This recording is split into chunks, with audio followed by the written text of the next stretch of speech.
So the ACC might be falling apart. We brought in an expert to find out what's going on. You are Locked On Big Ten, your daily podcast on the Big Ten Conference. Part of the Locked On Podcast Network. Your team every day.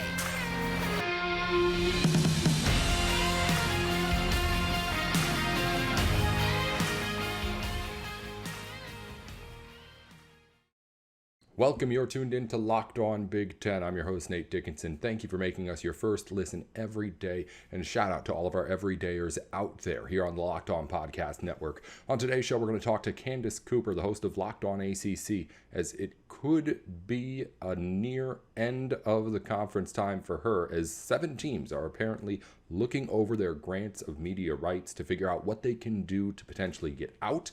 But we'll talk to Candace about what exactly is happening over there on the Atlantic coast here in just a minute. Today's episode is brought to you by Birddogs. Go to birddogs.com/lockedoncollege, and when you enter your promo code LOCKEDONCollege, they'll throw in a free custom Birddogs Yeti-style tumbler with every order.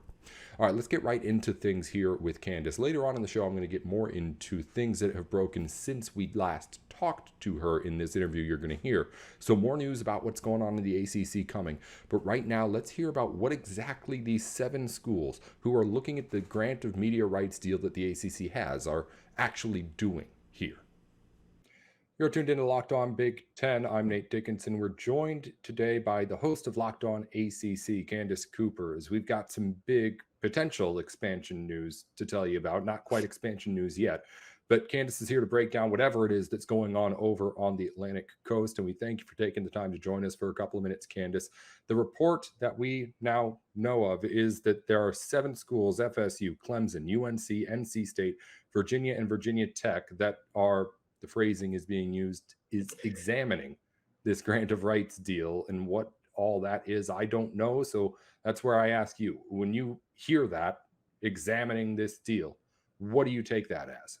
Yeah, so thanks for having me. There's been conversations around their lawyers from each university exploring what exactly is the grant of rights deal? How airtight is it truly? Are there opportunities of being able to leave the conference? And apparently if there's an 8th team, there could be a secession on the way. And, rumor has it that Louisville is going to be that 8th team. So there's a lot going on in this pot, but people are just exploring what can they actually do, because technically the grant of rights deal is what the ACC has with ESPN until 2036. And so there's a big 9-figure penalty if you decide to leave the ACC before 2036, which, at the end of the day, a lot of these universities can't afford. A lot of these universities are state schools. And as much as we all love sports and football, there's a lot that goes into, a university keeping it afloat. So it'll be very interesting to see how it all kind of pans out when it's all said and done.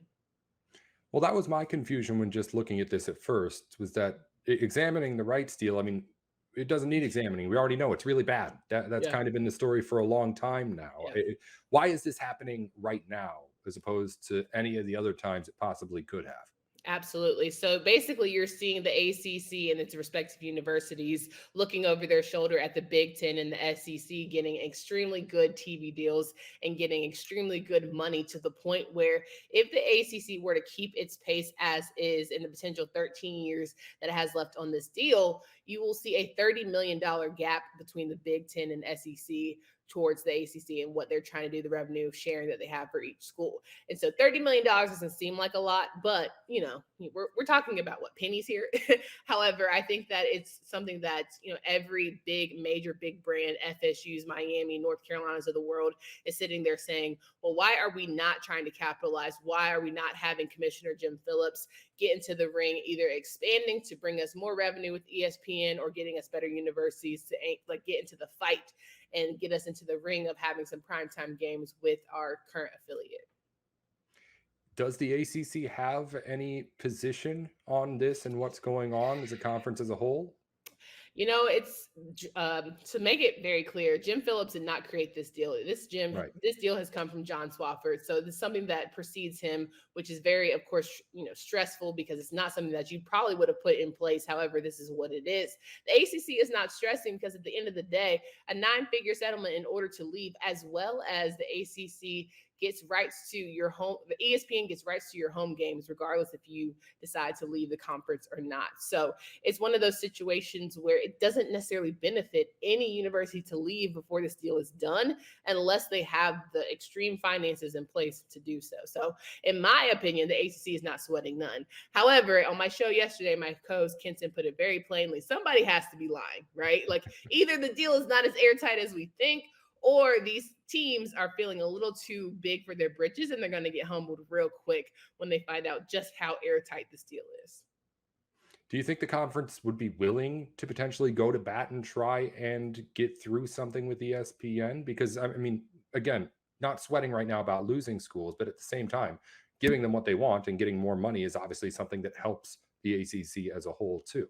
Absolutely. So the biggest issue right now with ESPN is ESPN just laid off about 600,000 employees. So they're not exactly Disney walking out the chains of, throwing money at people. They're tightening their wads. They're moving towards a more podcast, experience instead of radio. They're cutting their streams of how they market, their various shows.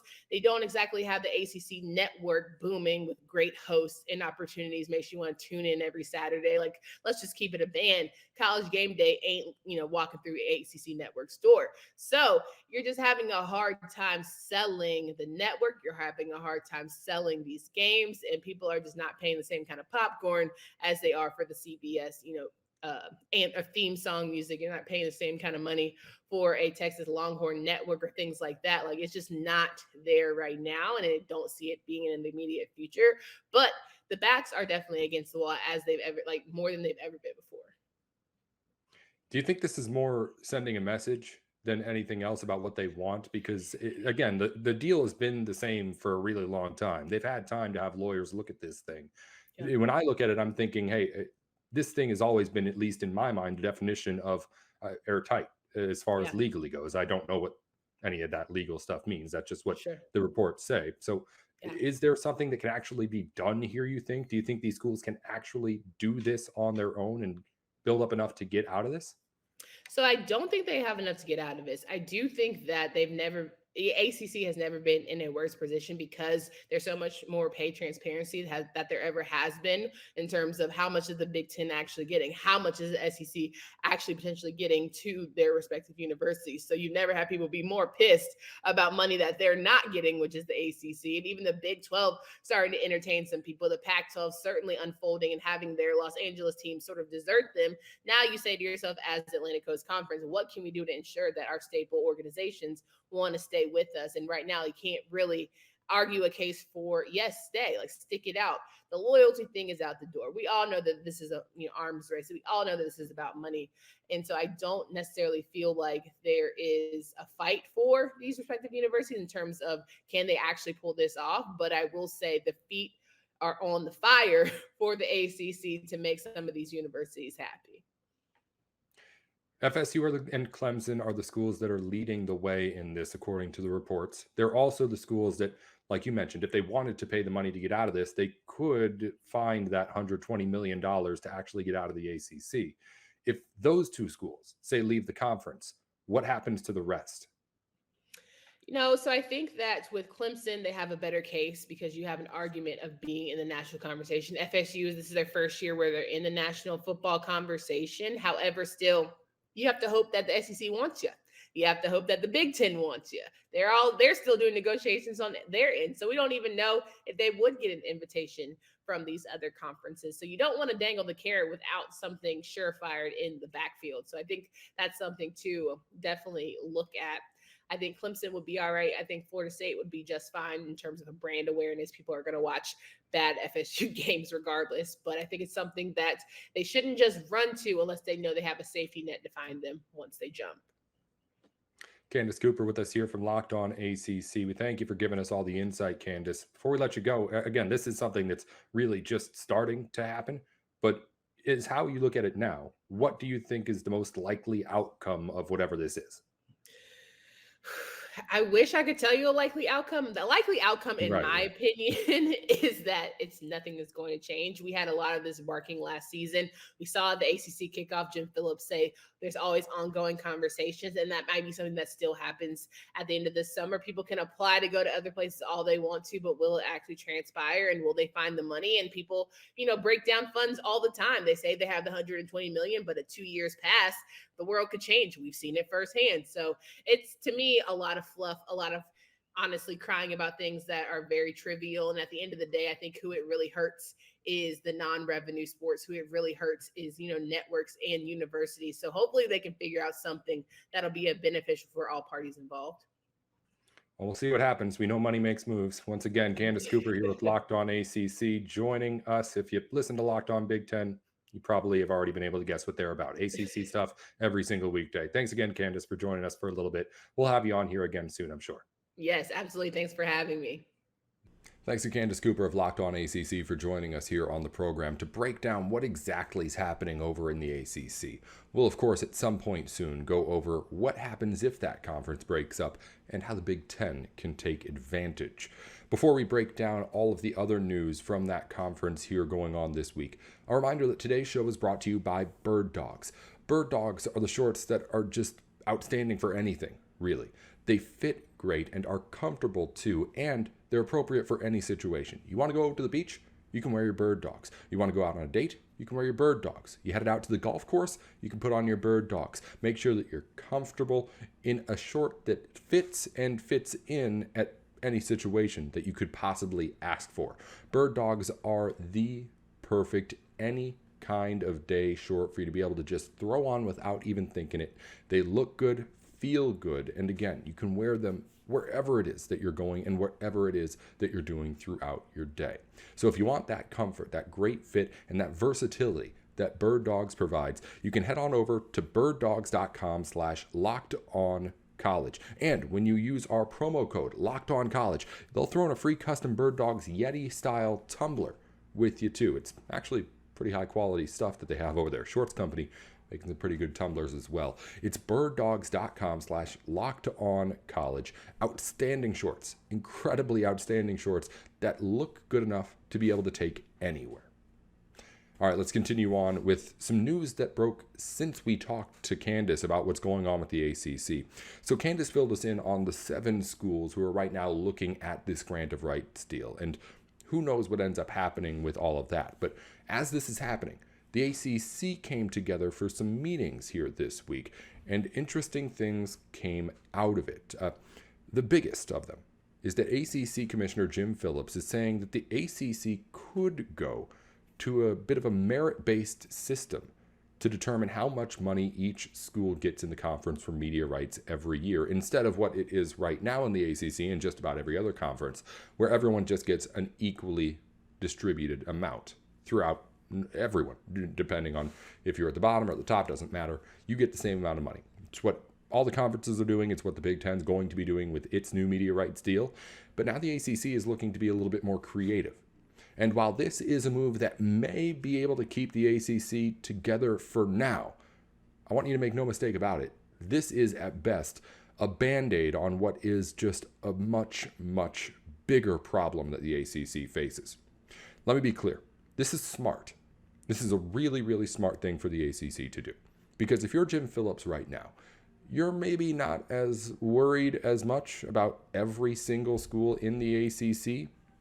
Maybe Wake Forest isn't all that important to you right now. I don't know the dynamics of power over in that conference, but I know who's at the top. And that's Florida State, that's Clemson, and Miami's trying to get in there with how much money they're spending as well at the moment too. But when you're talking about the schools that will keep this conference together, those are the schools that get it done. If you want to keep the ACC, you have to keep the Seminoles and the Tigers with their big football teams and their big football revenue that you be able to get with the ACC's media rights deals. And as it stands right now, this merit-based system would, of course, help those teams the most. The system that was proposed would allow teams to be able to get more money if they go further in their postseason. So the teams that make the college football playoff, they get a bigger cut of the deal than the teams that are at the bottom of the barrel. FSU's Mike Alford actually said that in what they were discussing, it could be up to a $10 million difference in what you get per year if your team is successful, which is significant.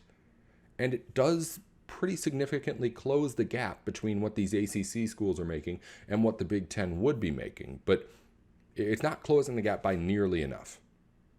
So what this is doing, if the ACC goes through with this, nothing is official yet, but there were rumors in the reports I'm reading that it could get done as quickly as the next couple of weeks with the traction that they had seen in the meetings for this. But if that is the case, where some schools are getting more and others are getting less, it'll be okay for now. And I'm sure that the ADs, when they look down the numbers, are going to say, okay, yeah, this is a pretty good improvement. We can do this for a little bit longer. We can see what's going on. But that is, again, just a temporary fix to a much more permanent problem that the ACC has for the next decade plus with this media rights deal. Because if there is no way to get out of it, then I guess you're fine. But if these schools are able to find a way to get around whatever this contract is, then there's going to be a point over the next few seasons where a Florida State or a Clemson, let's say they are making $10 million more than they would have, which for them is considerably up to maybe like a 20-25% increase in what their total money that they received from the conference would be with media rights. And that's a big number to jump up. And I'm sure it would make people happy right now. But that's still, if you get, say, $10 million more, when the Big Ten media rights deal hits, every school in the Big Ten is going to be getting $20-25 million more than that per year. So Florida State may be happy with getting $10 million more under their belt for now. But there's going to be that point where Florida State ends its football season, or Clemson ends its football season, and maybe it made the college football playoff. Maybe it won the national championship, and it got a whole bunch of extra money. But it's still looking over and wondering, why are the Indiana Hoosiers getting $25 million more than us right now? That is what's going to break the camel's back.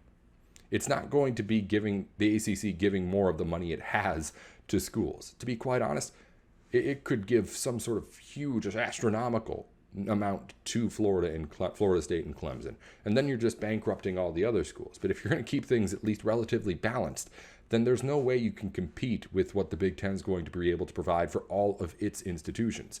So at some point, there's going to be this break. Because this media rights deal that there is right now, if there's any way to get around it, these schools that are looking into it at the moment will keep that in their back pocket. We'll have that ready to go for any point, because it's clear that it's the biggest thing keeping the ACC together right now, apart from the $120 million fee to leave. But with that number coinciding more with the amount more money that schools can make with another conference, with the SEC or the Big Ten, if one of those schools gets an invite, I've been saying it more and more, but I think more and more they will be willing to make that big payment and also take the hit in whatever it is in the media rights deal. Because as we got with UCLA, it was reported that UCLA was on the verge of losing a whole lot of sports because of how bad its money situation was. And they're apparently going to recoup all of it plus more in the first couple of years here in the Big Ten. So if a school is willing to take that first hit with initially leaving the ACC, whatever it ends up being, then there's no doubt that at some point it's going to be more beneficial down the road for these big schools to get to other conferences. I'm not saying the ACC can't be fixed, but all I'm saying is that this is not a fix. It is a temporary solution to a much bigger problem that I honestly don't think Jim Phillips has an answer to right now. So for the moment, he's going with this plan. And give him credit, it seems like from what people are reporting that the ACC schools are at least right now on board.